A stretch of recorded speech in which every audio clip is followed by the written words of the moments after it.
This slide here shows the TMJ. Notice the, and we have two, there's one on the left, one on the right for one mandible. And notice this little, what we call the head of the mandible here, articulates with the temporal bone, and hence the name temporomandibular joint. There are a lot of people who have TMJ syndrome or TMJ pain, where they get pain at these joints. I'm going to go over the structure of a synovial joint. This is just a cartoon, not to scale, but we start with two bones that are articulating, and we enclose the space between them in a joint capsule, there in blue. We make sure that the bones have a nice, smooth, what we call articular cartilage. It's always made of a particular type of cartilage called hyaline cartilage. Very smooth, almost frictionless, the surface of this cartilage. And that's good to have at bones that are adjacent to each other. Over time, with aging, damage to that articular cartilage can lead to osteoarthritis, which causes pain and reduces the mobility of the joint. So we have slick hyaline cartilage lining the end of the bone. And then on the inside of the joint capsule, we have a synovial membrane that secretes a fluid. What kind of fluid? It's called synovial fluid. The function of the synovial fluid is to lubricate the joint. It provides hydrostatic cushioning, padding. It also nourishes the hyaline cartilage to the extent that it can. The cartilage is basically avascular. That's why if you damage this articular cartilage, either repairs very slowly or doesn't at all, because there's not a good blood supply. The next best thing is this synovial fluid. Let's start with a look at joints of the upper limb. We'll go from proximal to distal.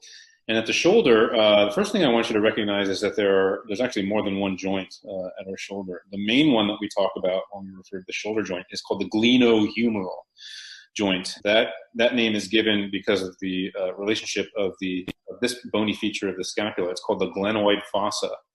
Glenoid fossa of the scapula articulates with the head of the humerus right there. And this joint is highly mobile. In fact, it is the most mobile joint we have in the body. The relationship here between the glenoid fossa and the humerus has been likened to a golf ball on a tee, but I don't really play golf. Okay, so I got my little table, turn it upside down here.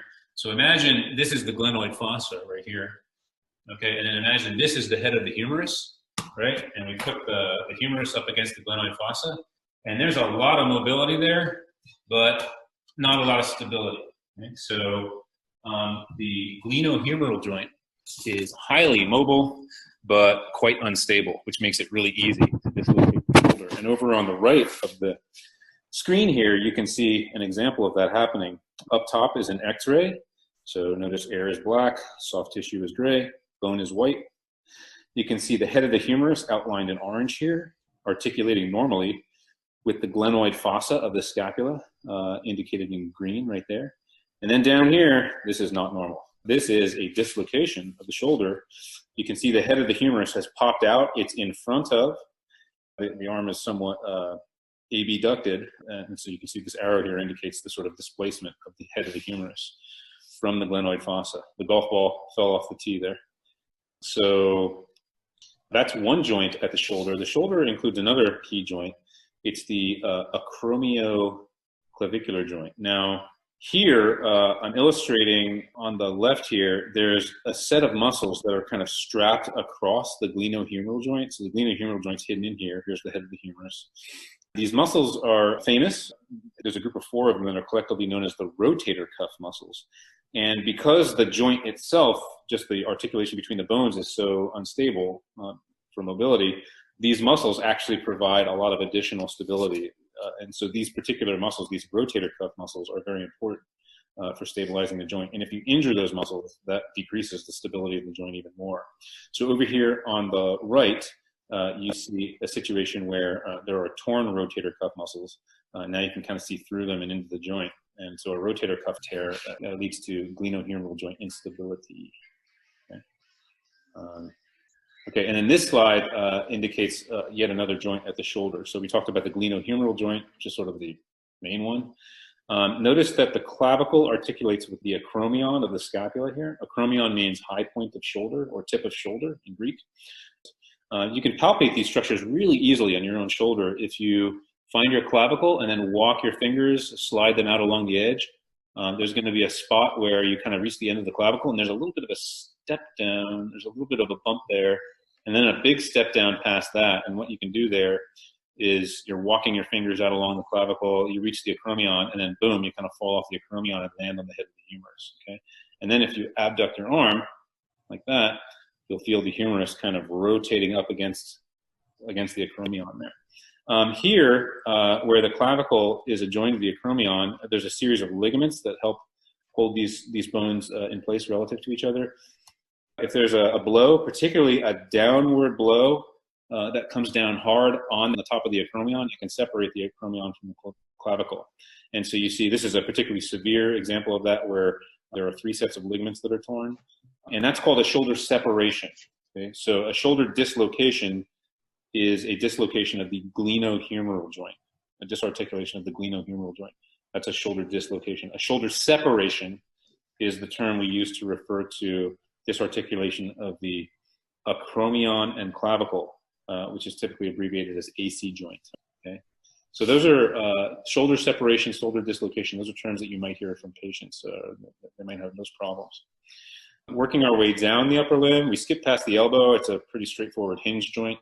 We're at the wrist. The wrist is capable of flexion and extension. This would be adduction, abduction, like that. Crossing through the wrist, the carpal bones form sort of a U shape, and then there's a very stiff, inelastic strap of collagen across the front of that U shape, and the resulting tunnel we call the carpal tunnel. What goes through this tunnel? Well, there's a whole set of tendons, and with repetitive motion injuries and constrained posture over long periods, those tendons can get irritated, inflamed. And if they do so, there's a little nerve, well, it's a decent sized nerve actually, that passes through the carpal tunnel with them. And if that nerve gets compressed due to inflammation of the neighboring tendons, it can create problems with the nerve's function. This nerve is called the median nerve, and there it is indicated right there. It's colored in pink. And that median nerve, it has a sensory distribution in the hand. So your touch, pressure, temperature, pain from this region of the hand right here is conducted by the median nerve. The median nerve also has a motor function in that it stimulates the thenar muscles. If you get a really severe compression of the median nerve, it can paralyze or weaken your thumb. We call that carpal tunnel syndrome, where inflammation of the tendons that pass through the tunnel compress the median nerve, cause sensory deficits like tingling or numbness, and weakness of thenar muscles that control the thumb. And you have a lot of small muscles in the hand. These are the thenar muscles. They're kind of ghosted right there. They're a little more obvious right there. There's all these other muscles too. You'd think that, well, you lose your thumb muscles, but you still have all those other ones. Actually, it's kind of a wash. If you lose just those thumb muscles, that's about as bad as losing all the rest of the muscles in the hand that are innervated by other. Carpal release surgery. I mentioned there's a U shape of bone. Not much you can do about that. And there's that strap of collagen across the top. In a severe case, they'll start with anti-inflammatories, but in severe cases, they'll do a surgery where they just cut through the flexor retinaculum. They cut through the ligament, basically, and just release the contents of the carpal tunnel. The reason that strap of collagen is there is to prevent bowstringing of the tendons, but in a severe case of carpal tunnel, that's not worth it. You just cut through the ligament and release the tendons and the nerve, and that decreases the pressure on the nerve and helps resolve the symptoms. Just to finish up the joints of the upper limb, all the way down at the hand, there are joints between the carpal and metacarpal bones. The metacarpal bones are these long bones that form the structure of the palm and at the base of the thumb here. Carpometacarpal is hard to say, so you'll hear CMC a lot for those joints. Metacarpophalangeal joints, so over here where the metacarpals, where we go from the palm to the fingers, those are called MCP joints for short. So there's carpometacarpal or CMC. There's the MCP joints. And here there are joints between the phalanges, and they're just called interphalangeal or IP joints. Okay, so you may hear those terms, CMC, MCP, IP joints. That's what they mean. Worked our way backwards to the elbow now. You flex or you extend. There are problems, though, at the elbow, despite the limited mobility and therefore increased stability. One of the things that you're certain to encounter, and you may have had this already yourself, there are conditions called epicondylitis, and that's a reference to a bony structure. That's the diagnosis, humeral epicondylitis. The more common term for the medial aspect of the elbow, so there's this prominent bony bump here on the inside of your elbow. You can palpate that super easy. You can develop pain there. It's often called golfer's elbow because, and again, I'm not a golfer, but apparently when you golf, you're doing a lot of this where you're in the swing, you're using forearm flexors to swing through the ball. And the forearm flexors, which are indicated in this image from Complete Anatomy, they're highlighted in orange and yellow there. Those forearm flexors, many of them come off the elbow on the medial side and then spiral around to the front. So the forearm flexors that flex at the wrist, flex at the fingers that you're using when you golf, when you hit the ball, they tend to originate from the medial aspect of the elbow, and then they come around to the front side like this to perform flexion at the wrist and the fingers. And so overuse of those flexor muscles in the anterior forearm can cause inflammation and pain up here at the medial elbow where the muscles are originating. Contrary to that, this first view of the upper limb here is, it sort of turns so that we can look at it somewhat medially. This is straight on anatomic view right here, a perfectly frontal view. And now over here, we've turned the upper limb so that we're looking at it from a lateral perspective. So you can see the thumb sort of pointing toward us here. And so this is the lateral aspect of the elbow. And when someone has pain on the outside of the elbow, the lateral aspect, it's commonly called tennis elbow because it happens a lot with backhands. So in tennis, when you're hitting a lot of forceful backhands, that involves extension at the wrist and extension at the elbow. These forearm extensors tend to originate from the lateral aspect of the elbow. They spiral around to the back side of the forearm like this. In fact, all but one of these muscles ends up in back as an extensor. And so repetitive, forceful use of your forearm extensors along the back side of the forearm can tug on the lateral aspect of the humerus up here and cause inflammation and pain at the lateral elbow. I have a colleague, his name's Dr. Ken Vitale. He's an orthopedist at UCSD. And I saw him give a lecture recently in which he told the medical students, this is the easiest diagnosis you'll ever make. A person comes in clutching their elbow and they say either tennis or golf. And as soon as they say it, the golfer has medial epicondylitis and the tennis player has lateral epicondylitis. And I was laughing, at this joke he was telling. I talked to him afterward. I was like, that was really funny. He's like, no, that's not a joke. I did this 4 times yesterday. Like literally every single day I have people come in with tennis elbow or golfer's elbow. So there you go. The hip joint, we have the head of the femur articulating with a major bony feature of the pelvic bone. One thing that happens frequently enough that you're bound to encounter patients with this problem is fracture of the proximal femur. So fracture of the femoral head, fracture of the femoral neck, fracture of the proximal shaft of the femur. And it's common in elderly people who, for a couple of reasons. Number one, particularly females can have osteoporosis, so the bone becomes spongy and porous and brittle and breaks more easily.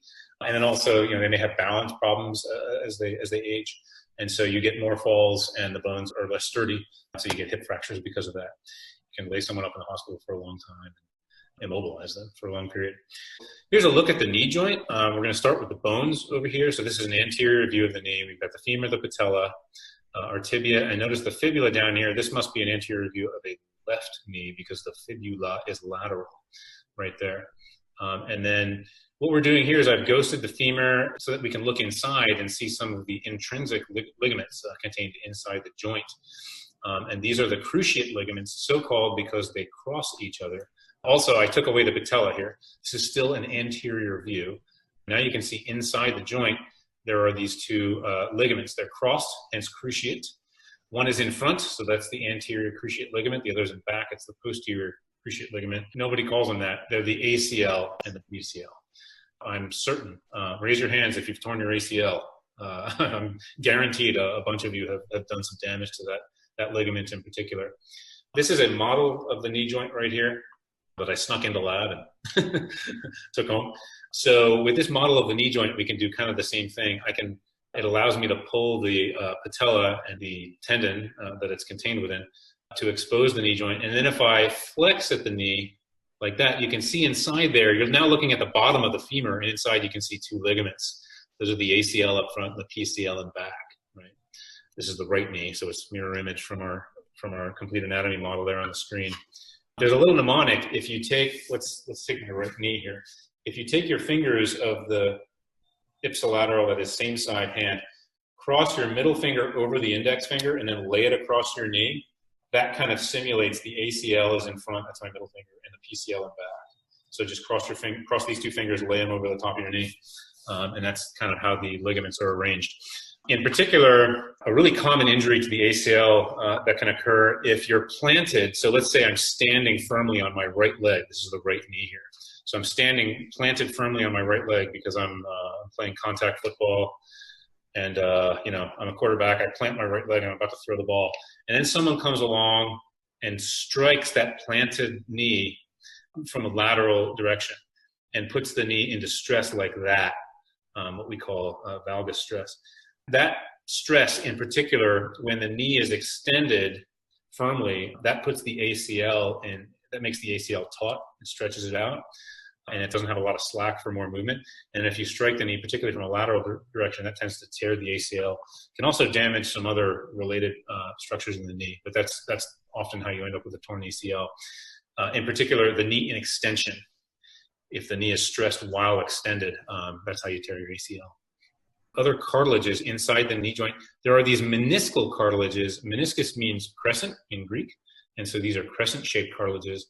And what they do, again, going back to the model here, you can see how the bottom of the femur has these large rounded structures like knuckles. Well, the meniscal cartilages, there's one right there, that's the medial one.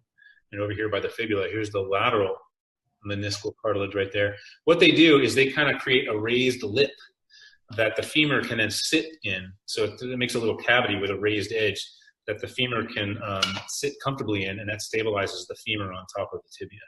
So these are the meniscal cartilages.